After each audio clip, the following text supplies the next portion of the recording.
Nós vamos ler a palavra de Deus e meditar rapidamente nessa noite no Evangelho segundo São Mateus, capítulo 6, a pequena porção do Sermão do Monte, quando o Senhor Jesus está nos encorajando, nos estimulando e nos ensinando a oração. O Evangelho segundo São Mateus, capítulo 6. A virada de ano sugere sempre mudança. Nós recebemos o ano novo como sendo um presságio de novidades. Ano novo, fim de ano, virada de ano sugere mudança. Evidentemente que há algumas pessoas que não desejam mudanças, ou que acreditam que não precisam de mudanças. Elas estão satisfeitas com as suas vidas e, na verdade, gostariam que nada mudasse nas suas vidas. Talvez que algumas realidades fossem adensadas e aprofundadas, mas não necessariamente mudadas. Outras pessoas têm medo das mudanças. Talvez até venham desejando mudanças, mas temem as mudanças. Algumas outras lutam contra as mudanças. Outras anseiam por mudanças, mas não sabem que mudanças serão essas ou que mudanças deveriam ser estas.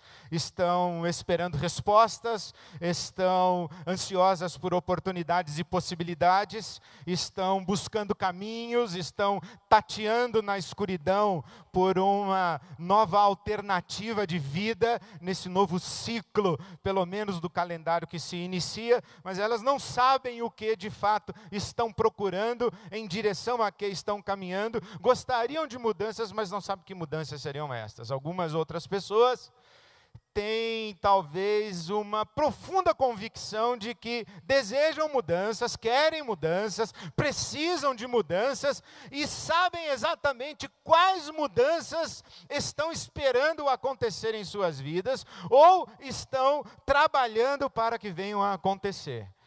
Enfim, a realidade de cada um de nós, quando nós pensamos em eventuais, possíveis mudanças, é uma realidade diversa. Nós nos relacionamos com a palavra mudança de maneira muito diferente.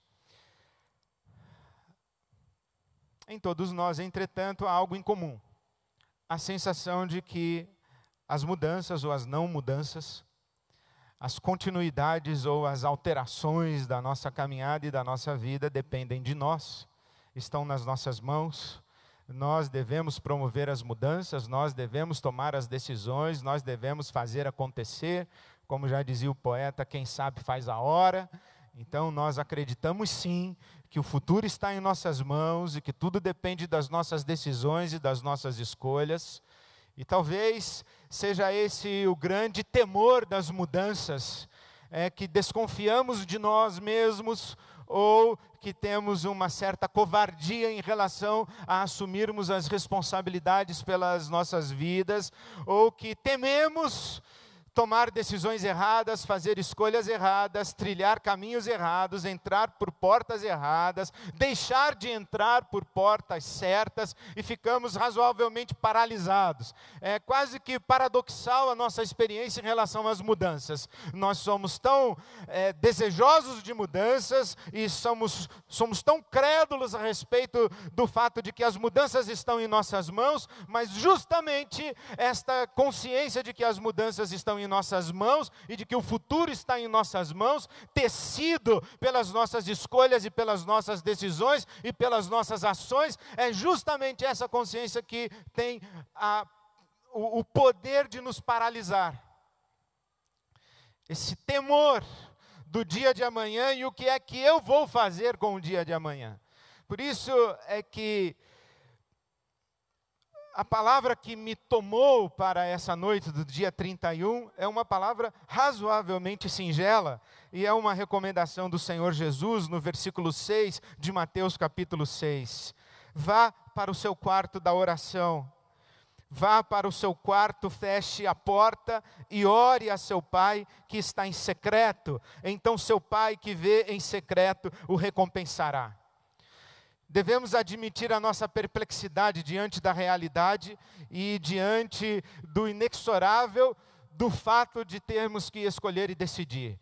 Jean-Paul Sartre disse que nós somos escravos da nossa liberdade. Nós temos a prerrogativa de decidir e não podemos fugir disso. Decidir, não decidir, é decidir.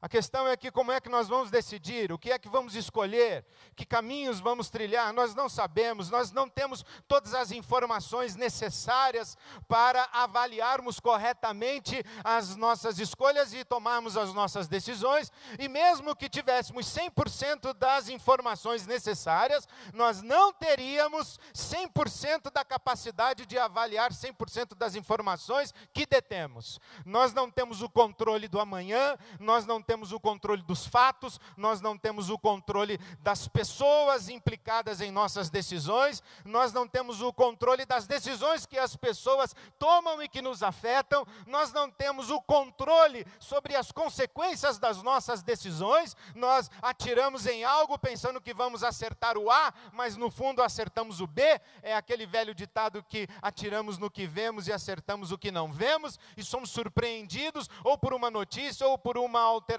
circunstancial, ou pela falta de alguém, ou pela chegada de alguém, algo inesperado, enfim, nós somos vulneráveis, muito embora seja verdadeiro que o futuro carece de nossas escolhas e decisões, nós somos vulneráveis diante de um amanhã e diante de um cenário tão complexo que nós não sabemos o que escolher e nem o que decidir, somos amedrontados e não sabemos se vai dar certo, se vai dar errado, tememos dar errado, acabamos deixando o tempo passar, e o grande risco de tudo isso é que passa mais um ano e nós não decidimos nada, e nós vamos deixando como está para ver como é que fica, nós vamos terceirizando essas responsabilidades existenciais, nós vamos culpabilizando aqueles que convivem conosco e dizendo que fomos impedidos de tomar decisões porque estávamos obstaculados ou oprimidos ou amarrados ou cerceados ou contidos pelas pessoas que conosco convivem. Eu não fiz por sua causa,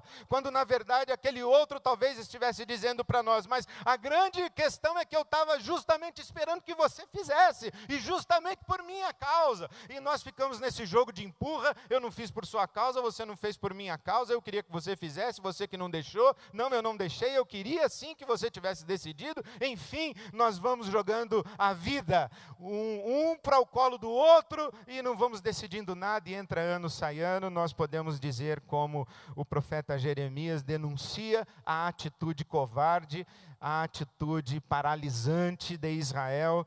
Passou a cega, findou-se o verão, e nós ainda não estamos salvos, e nós temos mais do mesmo, mais do mesmo, mais do mesmo, e esperamos que alguma mágica resolva a nossa vida e mude o nosso futuro, de preferência para melhor, mas desde que isso não exija a nossa decisão, a nossa escolha, a nossa responsabilidade. Tomara que alguém decida por mim, tomara que os fatos decidam por mim, tomara que o meu chefe decida por mim, tomara que o meu marido finalmente se mexa, tomara que a minha esposa se mexa, tomara que os meus filhos se mexam, tomara, enfim, que o mundo se mexa, eu que não quero assumir o risco de viver.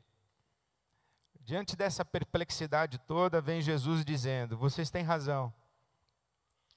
A vida não anda sem suas escolhas e sem suas decisões, e vocês têm razão, vocês não são capazes de escolher e decidir. Por isso, me parece absolutamente razoável a recomendação de Jesus para nós. Entra no teu quarto, fecha a tua porta e ore ao seu Pai que está em secreto, então o seu Pai que vem em secreto o recompensará. Essa não é uma atitude covarde, não é uma atitude infantil, não é uma atitude escapista, é uma atitude de quem tem noção do seu tamanho, tem consciência de si, sabe de suas limitações e de suas finitudes, sabe que a vida não é obra apenas de Deus, porque isso seria atribuir a Deus a função de um manipulador de marionetes, e sabe que a vida também não é uma prerrogativa apenas humana, porque seria incorrer uma vez e outra vez e repetida vez no pecado de Adão, de julgar-se semelhante ao divino e tentar assumir o controle da existência em suas mãos limitadas e finitas. A vida se vive nessa relação entre Deus e os homens, entre os homens e seu Deus. É assim que a palavra de Deus nos ensina: se o Senhor não edificar a casa, em vão trabalham os que a edificam. Se o Senhor não guardar a cidade, em vão vigia a sentinela.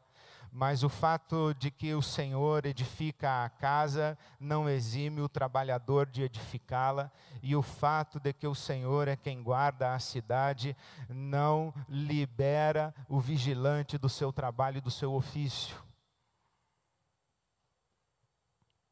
Nós caminhamos com Deus. Entra no teu quarto, fecha a tua porta, fecha os teus olhos, vá no mais profundo do teu coração. Encontra-te com Deus ali. Esta expressão faz todo sentido para mim já há tanto tempo. Não sei se acontece com você, mas comigo acontece. Eu tenho momentos de cair num labirinto intelectual, emocional, volitivo. Eu não sei o que fazer. Eu não sei o que é certo fazer, eu não sei o que eu sinto. Eu percebo que de manhã os meus sentimentos vão para um lado, na hora do almoço para outro lado e à noite para outro lado. Eu tenho convicções profundas até o próximo livro que leio. Eu tenho dúvidas até a próxima reflexão bíblica que faço. E essa caminhada é um vai e vem. Não apenas toda a complexidade da realidade, mas toda a minha complexidade interior gera essa sensação de que, meu Deus, como é que eu saio daqui? E toda vez que eu sou tomado por essa sensação de impotência, de incompetência, por essa paralisia, eu ouço a voz de Jesus dizendo: entra no teu quarto, fecha a tua porta. Pode ser a decisão mais simples, pode ser uma decisão razoavelmente complexa, como, por exemplo, a decisão do que falar hoje à noite. Ou pode ser uma decisão como essa que devo tomar nos próximos dias, que afetará pelo menos os próximos 10 anos da minha vida, talvez até da sua. Estamos conversando sobre mudanças da nossa sede. Quando chegarmos aqui ao final de janeiro, precisaremos tomar uma decisão.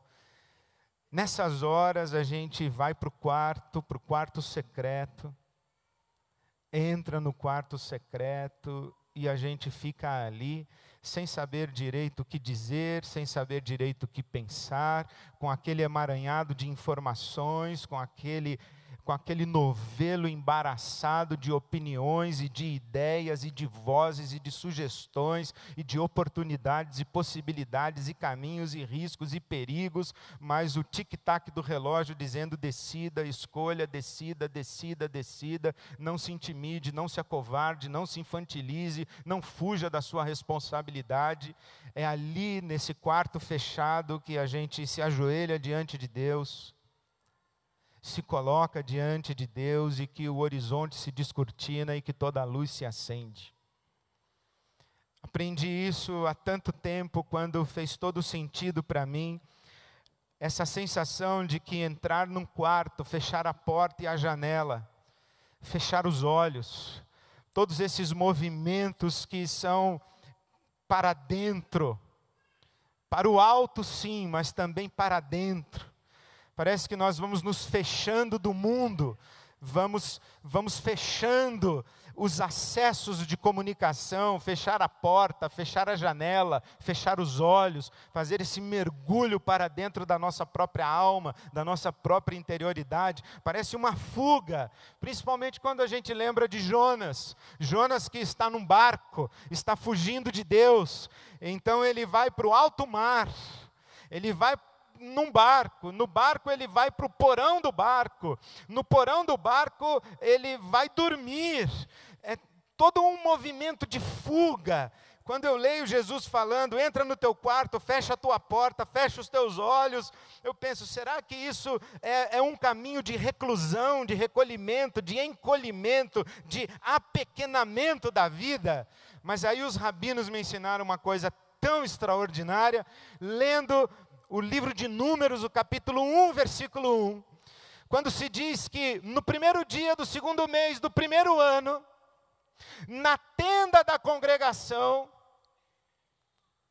no deserto, na verdade, no primeiro dia do primeiro mês do primeiro ano, no deserto, na tenda da congregação, no tabernáculo, Deus falou com Moisés. E os rabinos fizeram uma pergunta: por que quando foi tratar da questão cronológica, o escritor bíblico saiu do menor para o maior? Primeiro dia, segundo mês, primeiro ano. Dia, mês e ano.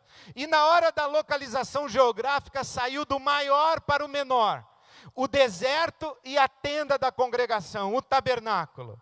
Por que do menor para o maior e do maior para o menor? Por que no tempo do menor para o maior e na geografia do maior para o menor?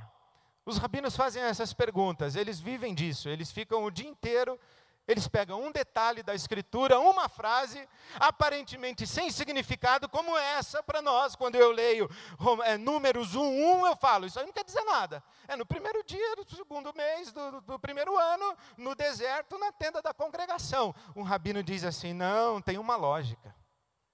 É sempre do menor para o maior. Dia é menor que mês, que é menor que ano. Aí você fala, mas deserto é maior que tenda. O rabino diz assim, nada disso. Não é a tenda que cabe dentro do deserto, é o deserto que cabe dentro da tenda, porque onde a glória de Deus está e tudo cabe.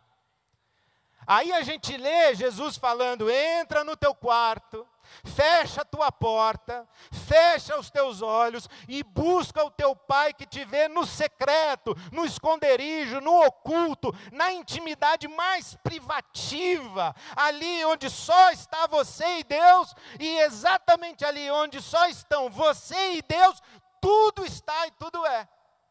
É ali que estão as suas ansiedades, as suas preocupações, as suas emoções, os seus afetos, os seus medos, os seus pecados, as suas memórias, as suas esperanças, as suas expectativas, as suas oportunidades, as suas possibilidades, as suas transgressões, os seus fracassos, os seus sucessos.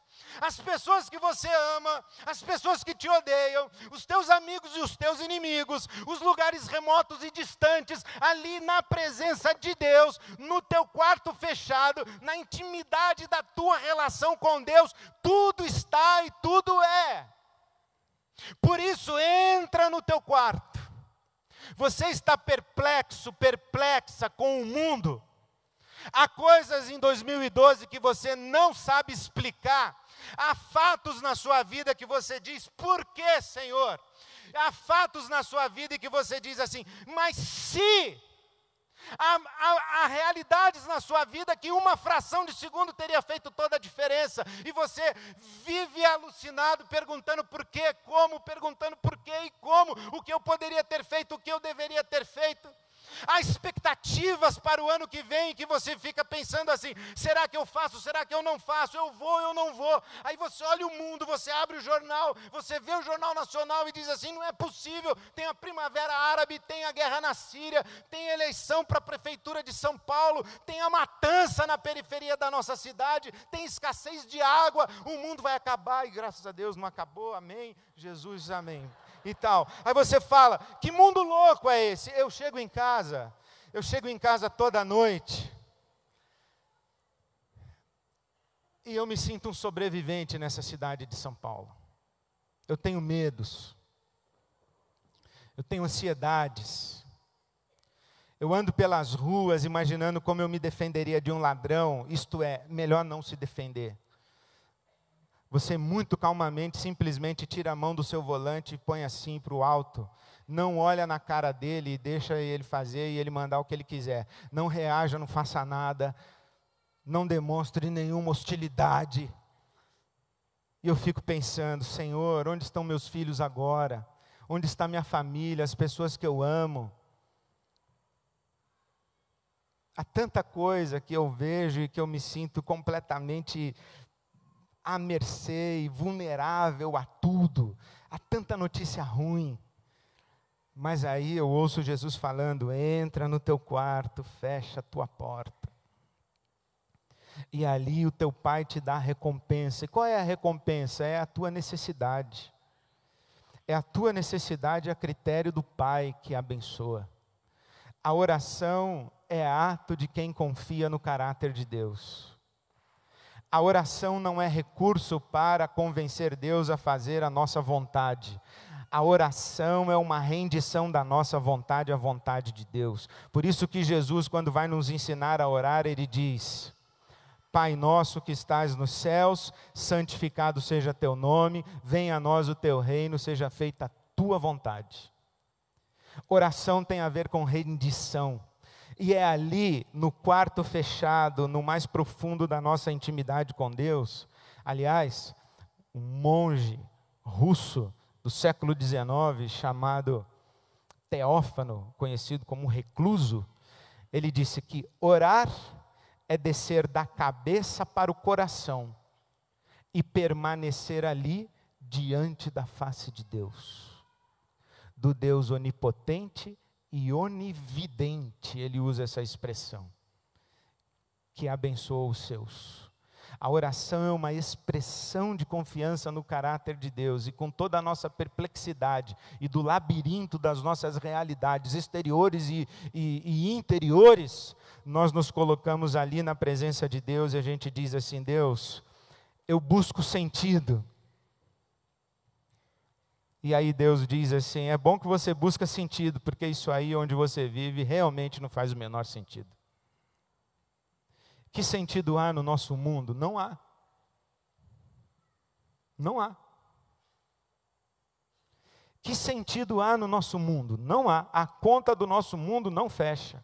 Justiça não é a palavra para descrever o nosso mundo. O que deveria ter acontecido, o que não deveria ter acontecido, nós aqui todos temos testemunhos, e você diria para mim: pastor, há muita coisa que deveria ter acontecido e não aconteceu, e coisa que não deveria ter acontecido e que aconteceu, e provavelmente em 2013 muita coisa que deveria acontecer não vai acontecer, e muita coisa que não deveria acontecer vai acontecer. Não é praga, é só uma constatação, fruto de quase 50 anos que eu tenho, graças a Deus. É assim. No ano que vem nós vamos rir e chorar. E nós vamos rir e chorar e dizer: não faz sentido. E Deus diz assim: verdade, não faz mesmo.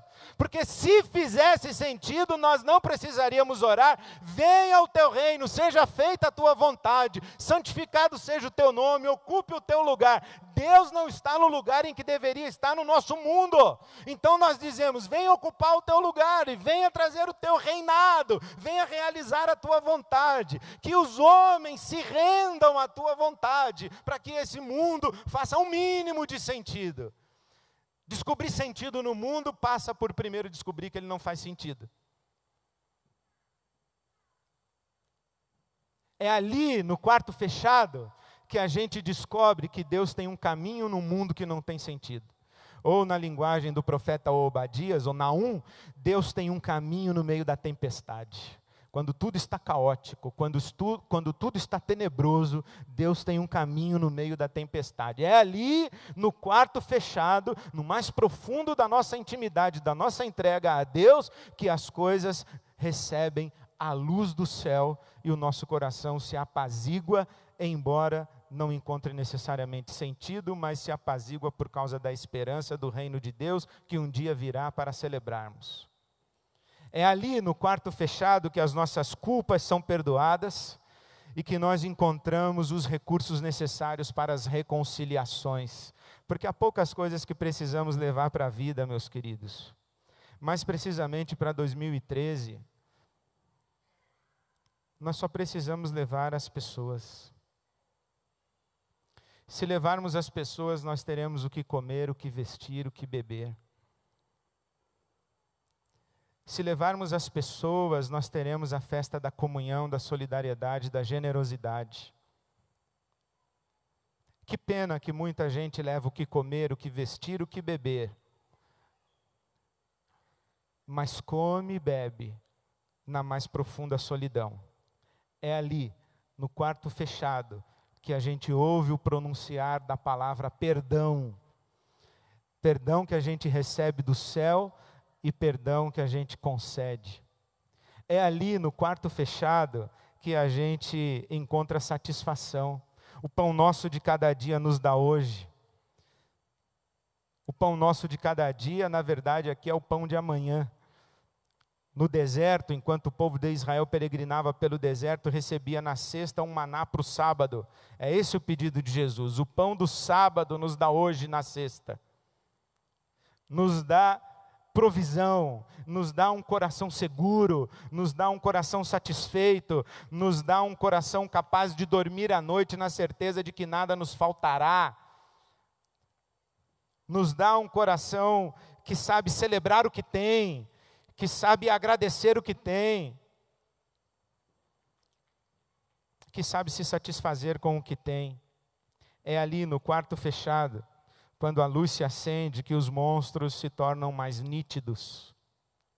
Livra-nos do mal, não nos deixes cair em tentação, livra-nos do maligno. Você acredita em diabo, acredita em demônio, espírito das trevas?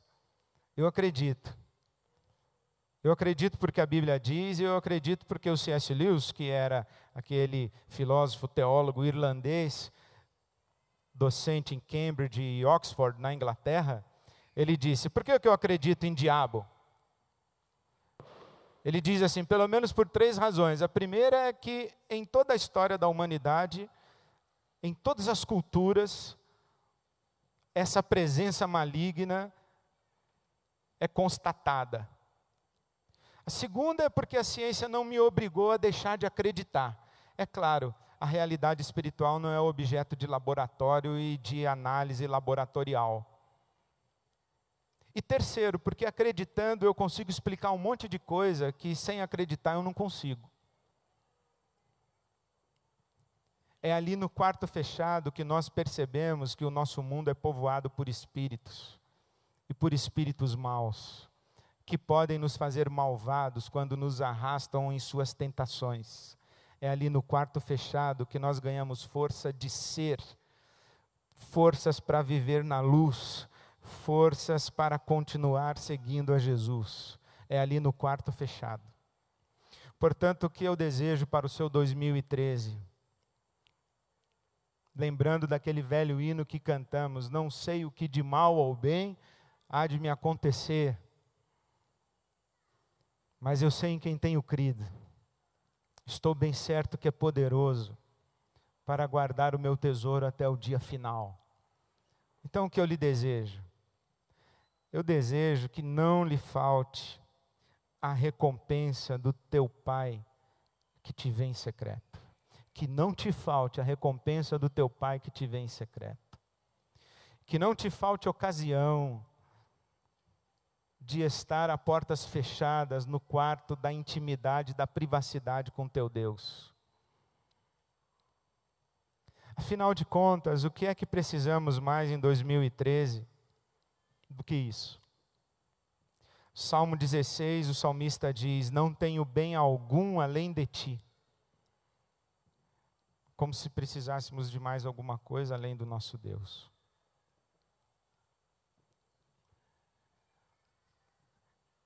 O meu desejo, a minha recomendação, o meu encorajamento é: vá para o teu quarto, vá para o teu joelho, vá para a oração. É ali que Deus, o nosso Pai, vai te dar as respostas. Você ouve tudo, observa tudo, mas é ali que Deus vai te dar as respostas. Leve para Deus os seus desejos, os seus anseios, é ali que Deus vai te dar satisfação. Leve para Deus o teu coração magoado e ferido, é ali que Deus vai te dar o perdão e a oportunidade da reconciliação. Leve para lá, para o teu quarto fechado, as tuas tentações, as tuas angústias, a tua maldade, o teu pecado. É ali que o Senhor teu Deus te dará livramento. Que vivamos na esperança. Que vivamos na esperança desse reino e desse dia em que o reino de Deus será pleno, o perdão de Deus será pleno, a satisfação de Deus será plena e a vitória será absoluta e definitiva.